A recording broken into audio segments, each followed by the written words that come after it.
Paula Bermúdez y Sharon. Entonces, continuamos con ustedes. Profe, Sí, dígame. profe, pues no sé si yo entendí mal o de pronto en las páginas está repetido, pero nosotros nos tocaba desde la página 254 hasta la 257. Sí, claro.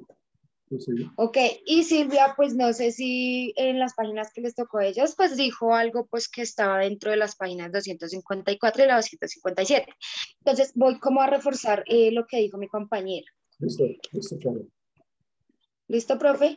Listo. Bueno, según Robbins, la comunicación organizacional tiene cuatro funciones principales.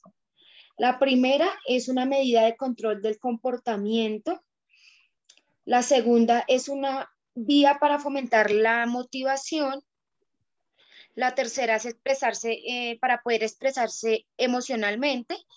Y la cuarta es que facilita la toma de decisiones. Ahí sí viene lo que viene siendo lo que es la fuente, codificación, canal de codificación, el receptor, y una cosa que no nombró mi compañera es la retroalimentación. Muy importante, sí, tiene razón. Ok, entonces la fuente obviamente puede ser una o varias personas. Digamos, en el ámbito laboral pueden ser varios ejecutivos, varios líderes, bueno, depende de la jerarquía, ¿no? Entonces, la codificación para mí, a lo que yo entendí, es como la idea de lo que se quiere decir. El canal, que tampoco lo nombró mi compañera, es por donde, digamos, se da esta idea. Puede ser verbalmente, escrita, por un correo. La decodificación es cómo entiende la persona a la que le dirigimos el mensaje y el receptor es la persona, pues obviamente, a la que va dirigida el mensaje, la persona que escucha. Y la retroalimentación es lo que se hace de pronto, digamos, se hace la charla, se dice, y se le envía un correo recordándole la idea o lo que se habló, ¿no? Para mí, pues, fue esto prácticamente lo que yo entendí, profe. Ok, sigue tu compañera, Paula.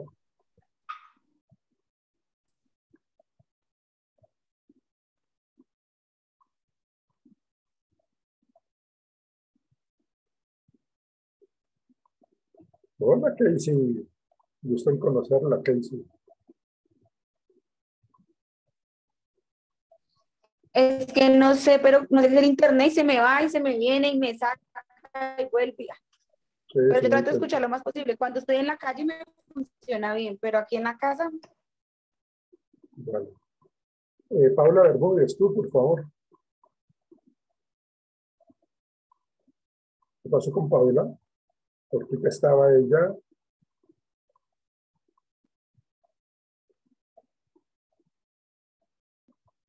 Mm,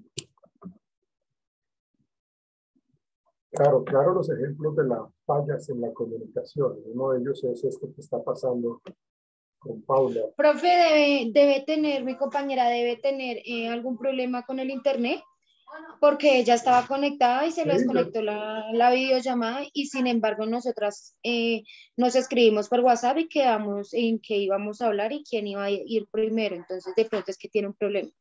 ya, ok, ok, sí, sí, yo la vi ahorita a ella, eh, ahorita en el aula virtual, pero pues no sé qué pasó, o sea, pues lo que tú dices, ¿no? La sacó el internet, se cayó la red, entonces pues tenemos un momentito para que ella trate de ingresar. Eh, ¿Quieres comentar algo adicional, Sharon? No, profe, no. Y que le pido disculpas porque es que están arreglando aquí mi casa, entonces en dado caso pues de que se vaya al internet es que están arreglando lo de las luces y a veces bajan los tacos pues para... No vivo esperando. Ya, ok. Pues nada, que llega tu compañera. Vamos a seguir. Luego ya miramos lo de Paula Bermúdez para que complemente lo que tú tenías, o lo que ustedes tenían, Sharon. Entonces vamos a seguir porque es importante darle cumplimiento a todo. Maciel y Lorena. Sí, Sí, profe. ¿Quién va a comenzar, Lorena o Maciel? yo. ¿Quién dijo yo? ¿Maciel? Maciel, profe. Vamos, Maciel. Listo, dale, por favor. Bueno, ya iniciamos. Bueno, el profesor tomó una parte de lo que yo iba a hablar, que son las fuentes de distorsión del mensaje. Entonces, las fuentes de distorsión del mensaje explican por qué el mensaje es decodificado por el receptor y comúnmente no es el mensaje exacto que el emisor había intentado transmitir.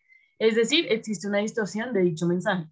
Fernando Arias de Alicia analiza las fuentes de distorsión, iniciando con semántica, que es el significado de las palabras orales o escritas que se presentan en diferentes interpretaciones. Así, el receptor entiende algo distinto a lo que quería transmitir. Vienen las psicológicas, que es algo no tener en cuenta el punto de vista de los demás. Para hacerse entender es necesario saber mucho acerca de las personas a quienes se les quiere hablar. Viene el fisiológico, que son defectos fisiológicos, ya sea del emisor o el receptor, que impide que el mensaje llegue con claridad. Aquí pues se refiere como problemas de sordera, que pues el emisor tenga problemas de sordera y no pueda transmitir el mensaje Problemas de correctamente. Problemas de audición. Exacto, de audición. Más que sordera, no, audición. Pero Miren, los administrativos. Perdóname, pero serán problemas, que tú mencionaste problemas fisiológicos, y no es fisiológicos, sí, sino físicos, problemas físicos. No, es que hay dos, fisiológicos y físicos. Ah, ok, listo, muy bien. Los fisiológicos son los que el emisor impide que llegue con claridad el mensaje, es decir, los problemas que, pues digo, es de no comunicación bien, que tenga algún impedimento para que se entienda. Y los físicos son los factores de medio ambiente, como el ruido, las distracciones, los teléfonos, la música y todo eso. Esos son los físicos. Los administrativos son causados por la propia estructura organizacional, es decir, una mala planeación, una deficiencia operacional o simplemente mala dirección. Pues me refiero, pues el texto se refiere diciendo un ejemplo, que el mensaje se transmite a varias personas, es decir, el presidente al gerente, el gerente a los ejecutivos a los empleados, y cada mensaje que va llegando a su nivel jerárquico va cambiando.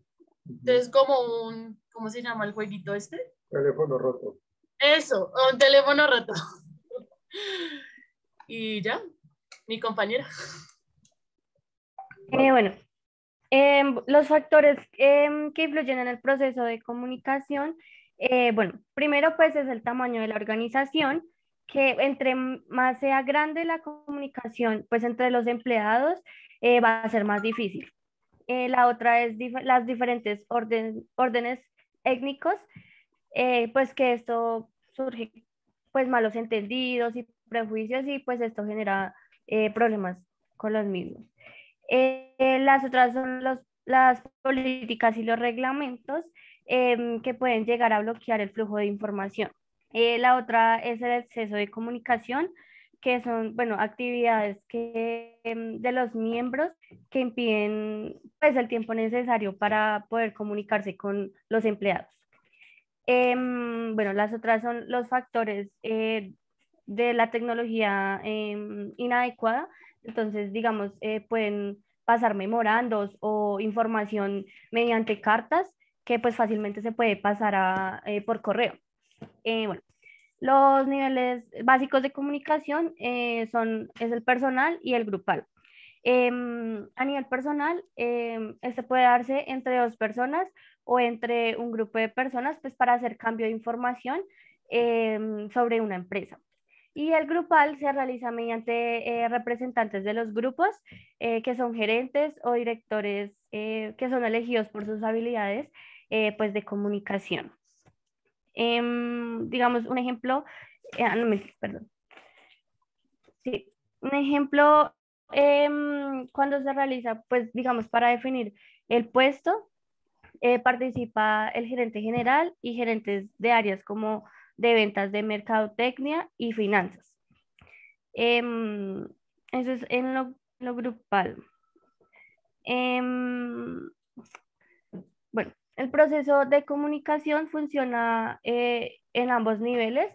Digamos, en el grupal es mucho más complicado, pues para relacionarse, pues porque es mucha información. también existen diferencias como la diversidad cultural, los conflictos de intereses. em, y bueno, ya yo creo que es eso. Ya, ok. Sí, mencionaron ustedes temas muy importantes que se presentan en a nivel de la comunicación. Mm, Es necesario entender que cuando hablamos nosotros de la parte psicológica, tiene que ver muchísimo en cuál es el estado emocional que está teniendo tanto el emisor como el receptor. Esa parte es supremamente clara en los procesos de comunicación. Si yo estoy iracundo, es decir, si yo estoy muy molesto y yo no sé manejar las emociones, entonces eso hace que de pronto mi comunicación la esté dirigiendo de una manera muy inadecuada. Si yo estoy como receptor, si yo estoy siendo generador de conflictos, en un momento determinado puedo dejarme llevar por esa irascibilidad y entonces estoy teniendo problemas a nivel de la comunicación. Si mis estados depresivos también están así como presentes, seguramente no voy a prestar atención. El estado emocional de tanto el emisor como el receptor es muy importante allí. Genera en ellos que se capte la idea de una manera perfecta o inadecuada. Entonces, ese es el componente psicológico, los estados emocionales influyen muchísimo allí. ¿Sí? Eso sería con respecto a lo que ustedes habían manejado. Entonces, démosle paso, por favor, a Jonathan y a Nicolás. Son tan amables. Bueno, empiezo yo y después mi compañero Nick. Más que todo en esta lectura habla sobre el trabajo en equipo. Entonces vamos a ver. Una fuerza de trabajo no es otra cosa que bueno, puede decirse así, como otra cosa que un equipo multidisciplinario temporal, de forma similar a los comités compuestos por miembros de todas las líneas departamentales. Son como otro ejemplo los equipos multidisciplinarios. Sin embargo, la popularidad de estos equipos aumentó significativamente a fines de la década de 1980. Más que todo en esto se manejó la mayoría de fabricantes de automóviles, incluyendo Toyota, Honda, la Nissan, BMW, la GM, creo que es, Ford, y la Daimler Chrysler de automóviles, Chrysler. Utilizándola en la actualidad este tipo de equipos para coordinar proyectos complejos como la Harley Davidson, que se apoyó en equipos multidisciplinarios específicos para dirigir diseño de manufactura y compras, así como representantes de sus proveedores externos más importantes. En la siguiente parte, que fue la 161, en esta parte, un momento.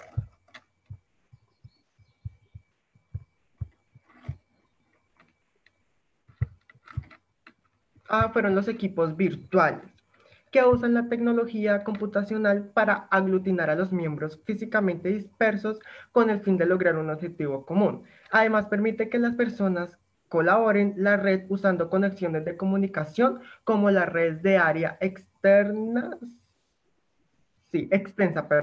videoconferencias o correo electrónico, ya que le separa una pared o un continente. En estos equipos pueden hacer lo mismo como hacen los demás equipos, como cambiar información, tomar decisiones, completar tareas y además influir miembros. Un ejemplo, los proveedores o los socios, que pueden reunirse por pocos días para solucionar un problema, unos meses para completar un proyecto o existir de manera permanente. Hay 3 factores primarios que marcan la diferencia entre los equipos virtuales, que son la primera, la ausencia de expresiones paraverbales y no verbales. La segunda es un contexto social limitado y la tercera, la capacidad de superar las limitaciones de tiempo y espacio. Continúa mi compañero Nicolás. Buenas tardes. Hola, Nicolás. Bueno, buenas tardes. Se ha mostrado que la personalidad buenos días, perdón. La personalidad se ha mostrado que tiene una gran influencia significativa por la garantiza por el equipo de eso. Pero no siempre el equipo ha sido muy caracterizado por problemas de comunicación, problemas de ideas propias, pero asimismo se contradice los cinco grandes equipos que la administración aprueba, porque dicen también que los equipos genial se conforma con cooperación, tolerancia y ideas influyentes. Perdón. Como dijo mi compañero Jonathan, se hicieron un buen equipo en 1960. Perdón, es que me reo mucho. Se hicieron equipos diferentes compañías y hicieron una muy influencia grande de marca de carros.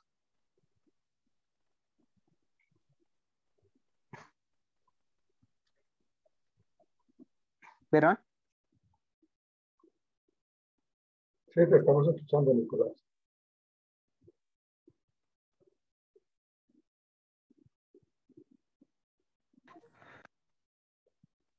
Mi explicación.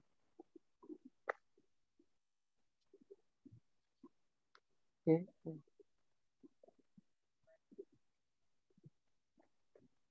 ¿Qué pasó, Nicolás?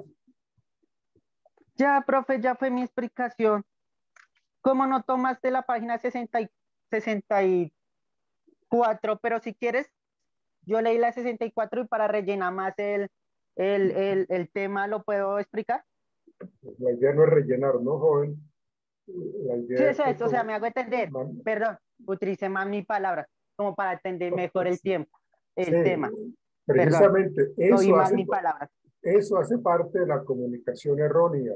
Cuando uno habla un poco de la semántica, cuando uno habla de cierta terminología, eso puede generar conflictos gravísimos, puede generar que la gente se moleste por la manera como se expresan las ideas. Así como dice el dicho, ¿no? Es el tonito como me lo dijo, es la manera como lo expresó. Entonces, realmente es otro ejemplo importante de Nicolás, el hecho de que primero, pues, la comunicación que su merced manejó ahorita, pues, fue algo confusa y se nota una diferencia, y luego con todo respeto, se nota una gran diferencia en la lectura de parte de Jonathan con respecto a la parte de Nicolás. ¿Sí? Se notan diferencias en las habilidades lectoras o en la comprensión. Algunas personas no comprenden muy bien un texto, un tema, y por eso queda uno como en las tinieblas, ¿no? Como que realmente no se entiende muy bien el mensaje que nos quieren transmitir. Si notamos la diferencia, esto es a manera de ejemplos, no estoy cuestionando absolutamente la capacidad cognitiva e intelectual de ustedes, sino se nota la diferencia cuando de pronto hacía su presentación Jonathan a la manera como Nicolás también hizo su presentación. Entonces, había más comprensión por parte de nosotros, los receptores, de lo que planteaba Jonathan, y hubo menos comprensión. No fue que no se le entendiera, sino que todo no se le entendió. Entonces, algunas personas tienen o tenemos mayor dificultad o menor dificultad para expresarnos, ¿sí? Y eso es algo que van a ver ustedes más adelante con otro grupo, porque se habla de esa comunicación asertiva, cómo la comunicación se tiene que emplear para que yo pueda decir las cosas sin que eso hiera los sentimientos de otras personas. La manera como se dicen, como se expresan algunas personas, la gente a veces dice, es que yo voy diciendo las cosas sin rodeos, sin arandelas. Pues no, hay que tener asertividad, hay que tener un poco de sutileza para decir las cosas. No que porque yo lo piense de una manera y lo exprese de esa manera, lo tengo que decir. Eso no es tan cierto porque estamos hablando del trato que se le tiene que dar a las personas, el respeto que se le tiene que dar a las personas y la manera como empleamos la comunicación hace que yo o lo esté haciendo bien o lo esté haciendo mal. Y eso lo sé de acuerdo a la manera como reaccionan las demás personas. Si las personas reaccionan llorando o gritando o enojándose o golpeando las cosas, pues esos son unos medidores de cómo yo estoy empleando la comunicación, que era lo que nos estaban planteando en el grupo anterior del ejercicio del teléfono roto. Es bastante interesante. Listo. Muchas gracias, Jonathan y Nicolás, por el ejemplo.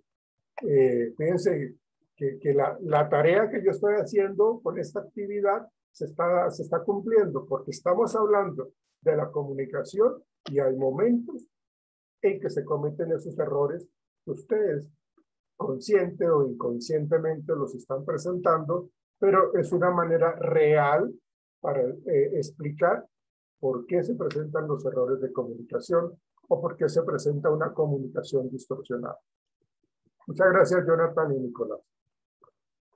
Caterine Meneses y Paula Martínez. Va a empezar hablando mi compañera Paula Martínez. Nicolás, presta atención, por favor, si eres tan amable.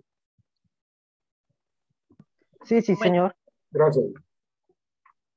Nosotros vamos a hablar sobre los medios de comunicación verbal, el medio de comunicación más utilizado en el ambiente laboral, que se lleva a cabo entre dos personas que se comunican oralmente o de frente, o entre una persona y un grupo. En este medio de comunicación se debe cumplir como ciertas características, como la gravedad, la precisión y el directo. La gravedad es la comunicación oral que se debe cumplir ciertos interrogantes que son de qué, quién, cómo, por qué, para qué, dónde y cuándo. La precisión, el mensaje se debe llevar todos los elementos necesarios para ser cumplidos a fin de que no resulte incompleto. Se deben de llevar también que evitar palabras innecesarias para que el mensaje no produzca confusiones. El directo es el que se debe evitar lo posible en enviar mensajes a través de un transmisor intermedio, ya que con frecuencia cuando llega al receptor final se encuentra desvirtuado. ¿Cómo se desarrolla la comunicación verbal? Se debe dar formalmente tener una planeación previa, como una junta de trabajo, como una plática espontánea entre un individuo y su jefe. Las palabras son su símbolo de comunicación y como diversos significados que requieren de una utilización acorde a un contexto en el cual se emplea para evitar confusiones o malos entendidos.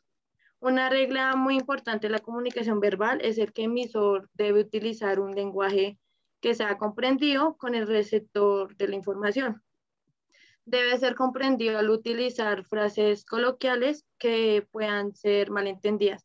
Lo importante no es lo que se quiere decir, sino lo que el receptor entiende.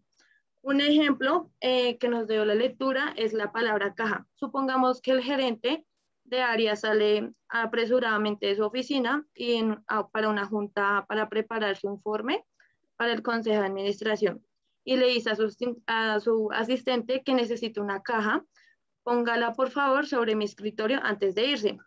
El gerente puede referirse a la cuenta contable con el saldo en efectivo de la empresa y la cantidad de dinero que se quiere asignar a una persona o departamento por los gastos diarios a realizar la virtud de su trabajo. Al mueble diseñado para guardar con seguridad dinero o valores diversos, o bien a un simple objeto para guardar alguna cosa. Bueno, yo voy a comentar el ejemplo que dio mi compañera Paula. El gerente le dijo a su asistente la siguiente frase: necesito su caja, póngala por favor sobre mi escritorio antes de irse. Acá podemos observar que hubo una, por así decirlo, mala comunicación entre ambas partes. Acá primero tenemos que identificar dos cosas: el emisor es el gerente y el receptor es el asistente. Al momento en el que el gerente le dijo al asistente necesito su caja, póngala por favor sobre mi escritorio antes de irse. No fue muy claro con la expresión que utilizó al decirle esta frase a su asistente, ya que ella no entendió muy bien la información que le estaba brindando el gerente, lo cual hizo que ella, por así decirlo, siguiera su instinto común y le dejara una caja de cartón encima de su escritorio. A lo que al momento en el que el gerente ingresó a la junta, regresó a la junta, perdón, y entró a su oficina, se encontró con una caja de cartón, a lo cual no se estaba refiriendo a eso cuando dijo la caja. A él se estaba refiriendo que realmente lo que quería era dinero en efectivo para poder pagar el peaje de la carretera que en ese momento, ya que en ese momento saldría hacia una reunión que tenía el día siguiente temprano. Como lo dije anteriormente, aquel malentendido fue por mayor parte desde el gerente, quien debió ser más explícito al solicitar su caja de asistente. La comunicación verbal tiene otra desventaja, la pérdida de tiempo, sobre todo al realizar juntas o reuniones de trabajo excesivamente largas o muy frecuentes que requieren de tiempo, recursos de varias personas, los que son gerentes o directores de área. También es importante saber expresarse verbalmente como escuchar activamente, pues esto no solo implica oír lo que dice, sino esforzarse en comprender la idea y el mensaje emocional del emisor. Acá nos dan unos consejos que podemos poner en práctica para la escucha efectiva. Estos son dejar de hablar, concentrarse en escuchar. Es posible escuchar activamente cuando se está hablando. Haga sentir bien a su interlocutor. Evite críticas y discusiones. Además, cree una atmósfera adecuada. Elimine distracciones. No conteste llamadas telefónicas ni se distraiga en otras actividades. Genere empatía con el interlocutor. Esfuércese por entender la posición del otro. No sea condescendiente. Sea paciente y mantenga la calma. No se enoje ni levante el tono de la voz. Ahora pasamos a lo que es la comunicación no verbal. Para transmitir un mensaje no es necesario que sea en forma verbal obligatoriamente, para asegurarse que llegue a su receptor destinatario. En las organizaciones se utilizan varios medios de comunicación aparte del verbal. Sin embargo, aplicamos el término de comunicación no verbal a lo que se lleva a cabo utilizando como símbolos, la acción, las expresiones faciales o los movimientos corporales. Lo anterior implica que acciones, por ejemplo, el otorgamiento de un bono, expresiones como son un guiño o un movimiento corporal como un apretón de manos, tienen un significado propio, pero además pueden reforzar o contradecir lo que se está tratando de comunicar. Bueno, las acciones son un componente símbolo de la comunicación y su efecto es de lo más fácilmente perceptible. Los administradores deben ser muy cuidadosos con lo que dicen y especialmente con lo que hacen. Un ejemplo de esto, muy común, es el de los gerentes que prometen bonos o incentivos por su desempeño a sus empleados, los cuales los gerentes no están en facultades para otorgar o no están dispuestos a dar a sus empleados. Con sus dichos y sus actos envían señales contradictorias al personal, lo cual llevan a no atender a indicaciones o imitar sus comportamientos, poco éticos, volviéndolo la normal conducta, no siendo aceptada la conducta pues, por el grupo. Las expresiones faciales. Las expresiones faciales reflejan actitudes del emisor y el receptor hacia su contraparte, perdón. Incluso pueden revelar la verdadera intención del mensaje. Un ejemplo de esto podría ser cuando nosotros le damos una idea a nuestro jefe para poder subir el número de ventas. Nosotros le comentamos la idea, se la argumentamos bien, pero vemos que nuestro jefe hace como una cara de como que no le cuadra algo o como que no está muy de acuerdo con la idea que le dimos, pero aún así nos dice que sí, que la va a poner en práctica. En el mundo de los negocios, las expresiones faciales son tan importantes que han dado lugar a cursos que son impartidos por empresas consultoras cuyos objetivos se enfocan en aprender a controlar y manejar a conveniencia, pues se han comprobado que, por ejemplo, una cara de fastidio, una mueca de desaprobación o una sonrisa velada puede bloquear un negocio. Los movimientos corporales representan una forma muy sutil de comunicación no verbal, cuyos códigos varían entre los distintos grupos sociales, ramas industriales o empresas. Desafortunadamente, el exceso de códigos que son utilizados masivamente han provocado su banalidad. La gran mayoría de quienes participan de una u otra forma en el mundo de los negocios se ha encontrado ante algún vendedor o negociador que, lejos de utilizar su habilidad y sutilidad, su expresión corporal para ayudar a sus expresiones verbales se convierten en auténticos mimos que tratan de imponer su posición con un fuerte apretón de manos o inclinándose hacia adelante de maneras tan obvias que se vuelven grotescas. Definitivamente la expresión corporal que se notó demasiado no es efectiva.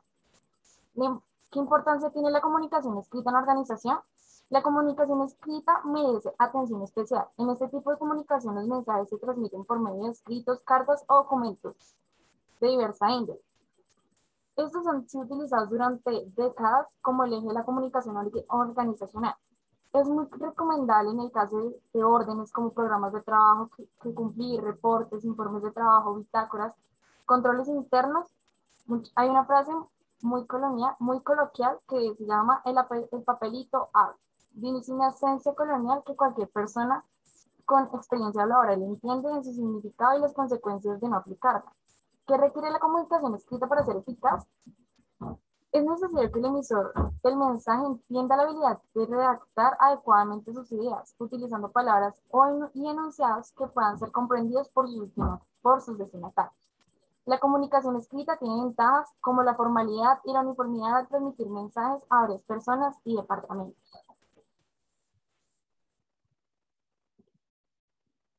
¿Listo? ¿Caterine? Sí, señor. Hasta Ok. ahí da la parte. Ok. Mencionaron cosas muy importantes.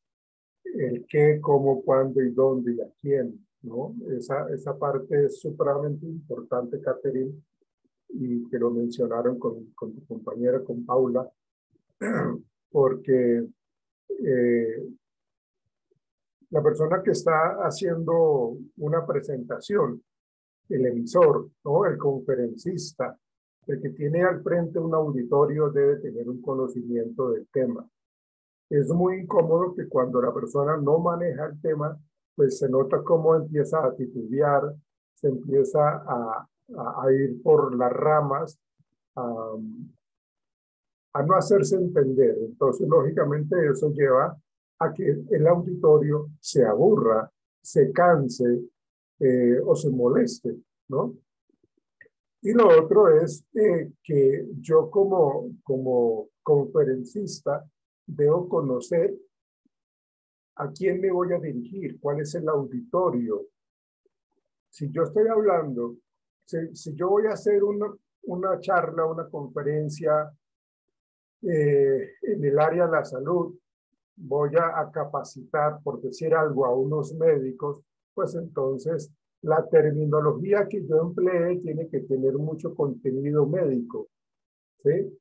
Y solamente vamos a entendernos si estamos manejando un lenguaje verbal en ese sentido o con ese contenido, porque si lo hacemos, si yo empleo terminología, por decir algo, si estoy hablando con médicos y me empiezo a hablar de cuestiones de derecho, de abogacía, de leyes, pues seguramente los médicos no van a saber de qué estoy yo hablando.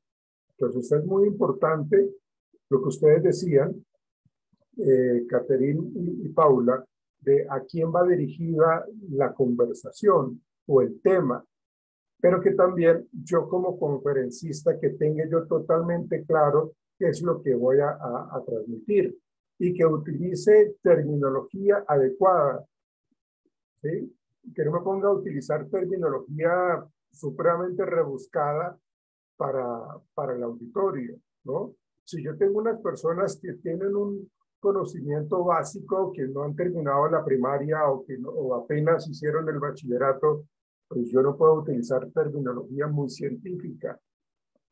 Yo no puedo utilizar terminología compleja porque no me van a entender.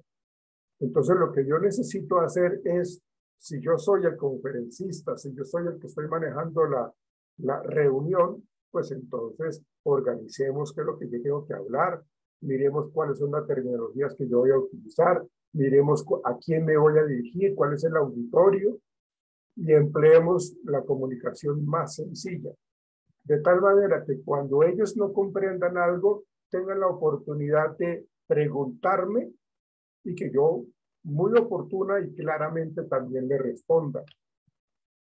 Porque si nosotros como auditorio no entendemos absolutamente nada, pues seguramente nos vamos a levantar de donde estamos sentados y nos vamos a retirar. Y esa no es la idea. Y muchas veces en las organizaciones se presenta eso. Y cuando se hacen los procesos de capacitación, la gente queda totalmente desubicada. ¿Por qué? Pues porque no fueron claros ni en la expresión verbal ni en la expresión escrita, porque a veces hacen unos panfletos, unos catálogos, unas guías en donde también está muy confusa. Entonces yo tengo que ser muy estructurado, tengo que ser muy organizado para poder llegar al auditorio, sea de una manera verbal o sea de una manera escrita, sea para una persona o sea para un grupo de personas. Pero tengo que conocer muy bien del tema para poderlo manejar al 100%. Bien. Tomás y Kevin. Permítanme, voy a cerrar la sesión porque ya nos queda menos de 2 minutos. Entonces, permítanme, cierro la sesión y ya ingresamos nuevamente para que comencemos con Tomás y con Kevin. ¿Listo? Listo. Ya nos vemos. Chao, muchachos.